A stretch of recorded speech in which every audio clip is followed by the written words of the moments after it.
تم اپنی بیوی سے پہلی بار کیسے ملے؟ میں نے اپنے دوست سے پوچھا۔ کتے کی وجہ سے۔ کتے کی وجہ سے؟ میں نے حیران ہو کر پوچھا۔ ہاں کتے کی وجہ سے۔ میں اپنے کتے کو لے کر عصر کے بعد پارک میں سیر کے لیے جا رہا تھا۔ وہ مجھے راستے میں ملی۔ مجھ سے پوچھا کہ کتا بیچو گے؟ میں نے کہا نہیں۔ تھوڑی دیر ہم میں گفتگو ہوئی۔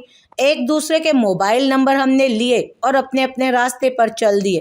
شاباش۔ پھر کیا ہوا؟ پھر ہم روزانہ فون پر گفتگو کرتے۔ وہ مجھ سے کتے کے بارے میں پوچھتی۔ اسے وہ بہت پسند تھا۔ ایک دن ہم نے فیصلہ کیا کہ ہم شادی کر لیتے ہیں، اس طرح کتا ہم دونوں کا ہو جائے گا۔ چنانچہ ہم نے شادی کر لی۔ چند سال گزر گئے۔ اس دوران ہمارے یہاں ایک بیٹا اور ایک بیٹی پیدا ہوئے۔ ارے واہ! پھر ایک دن کتا مر گیا۔ میں نے اپنی بیگم سے کہا، کتے کی وجہ سے تم نے مجھ سے شادی کی تھی، وہ تو مر چکا ہے، کیا اب تم مجھے چھوڑ دو گی؟ ہرگز نہیں، میں تو تصور بھی نہیں کر سکتی۔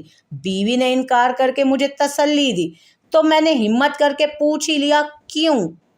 تو بیگم نے جھٹ سے جواب دیا، اس لیے کہ تم تو مرحوم کتے کی آخری نشانی ہو۔ اللہ